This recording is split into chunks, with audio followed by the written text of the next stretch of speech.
Hi, my name's Tom Blomain. Welcome to Graffiti.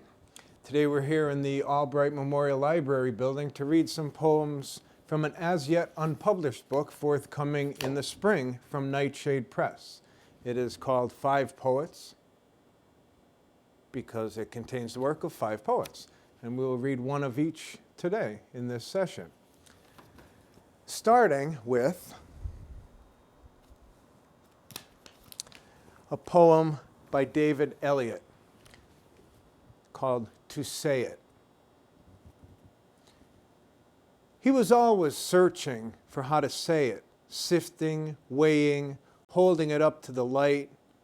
Sometimes he'd start and then think of all the things that had to be said first, line them up on his tongue while keeping his eye on it, trying to hold on to the end. And by the time he got there, it was gone, slipped away from those subordinate clauses, the conditions, the trap of grammar. So why say it at all? Just smile or nod, then settle back into the silence that always says exactly what it means. That's David Eliot's poem, To Say It.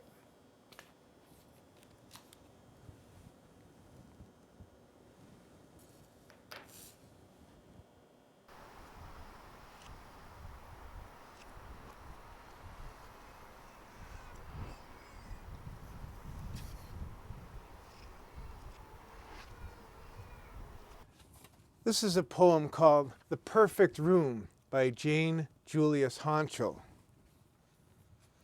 White walls, sun-washed, clean scented as line-dried sheets, and behind the curtains scrim windows open to the sea.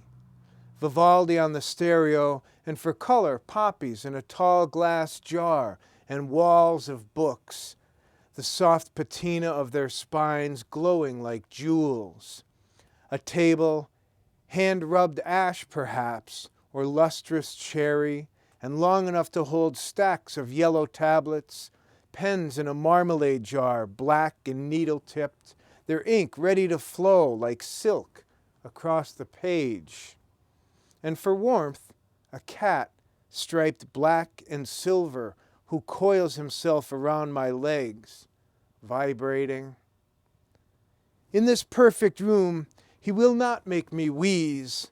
No phone will ring unless I want it to, and poems will rise like signal plumes above the plains. That is The Perfect Room by Jane Julius Honchel.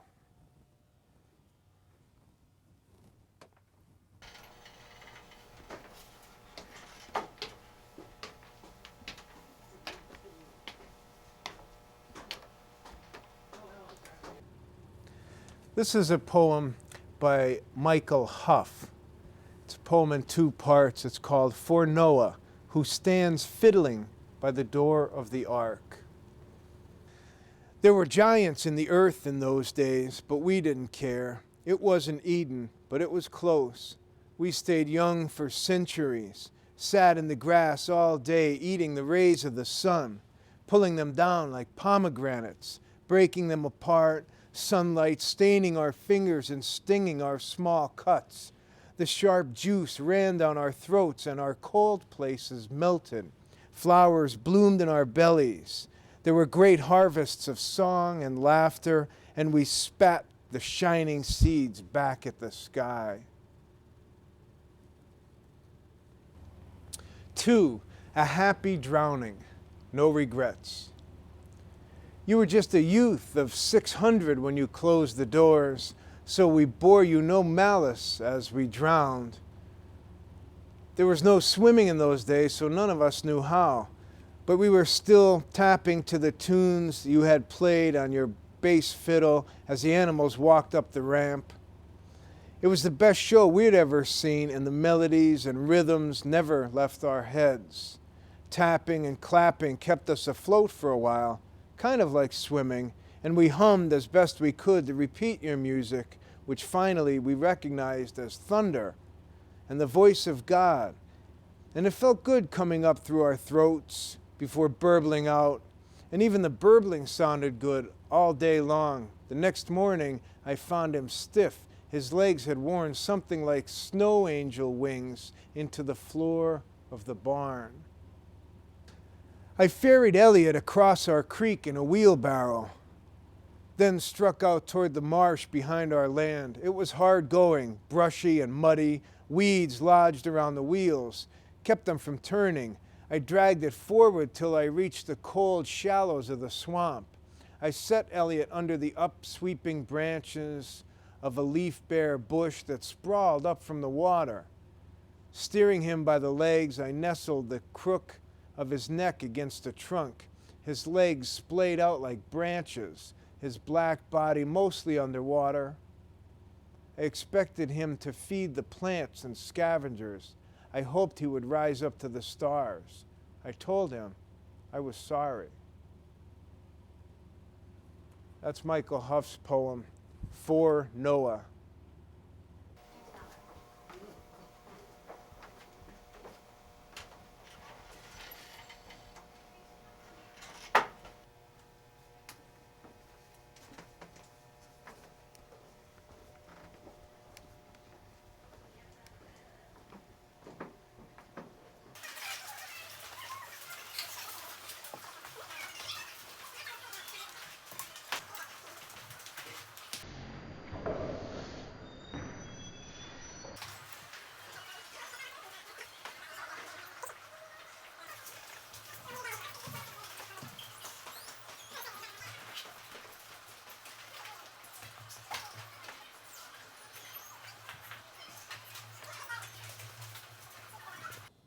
This is a poem by Robert Dugan called Katya. She has eaten the mirror and a chair. As she walks around the room, she takes a handful of the wall. It comes off like clay and places it across her eyes. She sits down, lays her breasts across the table, and begins another letter. If you could see me now. That's Robert Dugan's poem, Katya.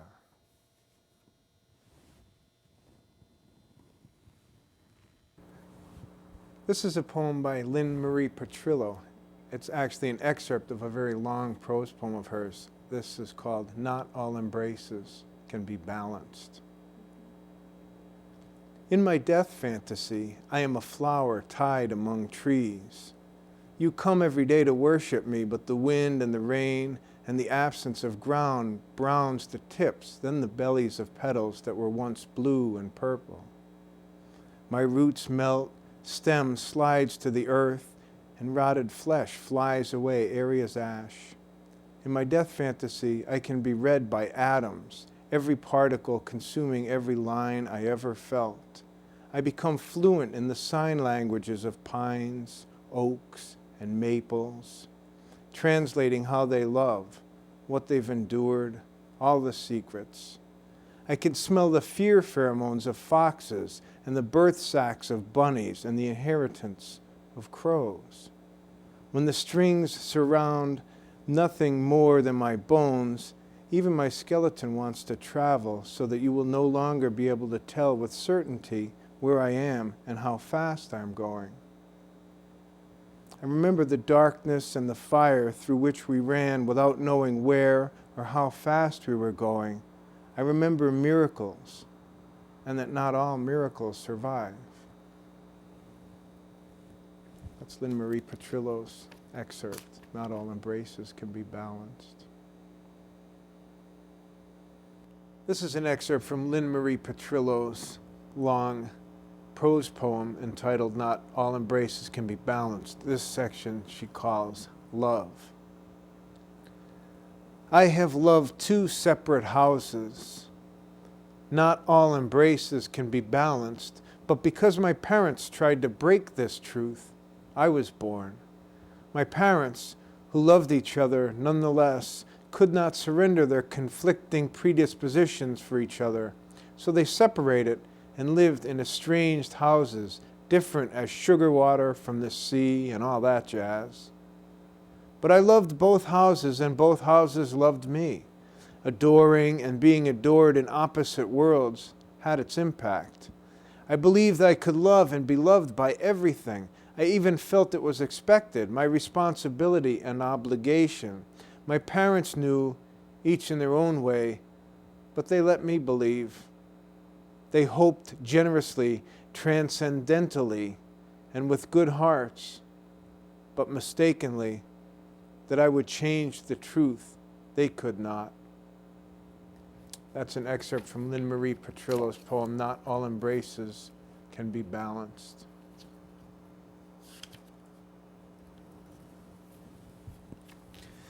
We've been reading from the forthcoming publication from Nightshade Press entitled 5 Poets. The 5 featured poets in this book are Robert Dugan, David Eliot, Jane Julius Honchel, Michael Huff, and Lynn Marie Petrillo. Thank you for joining us for this edition of Graffiti. Hope you enjoyed this work. It's a tremendous collection. And my name's Tom Blomain. See ya.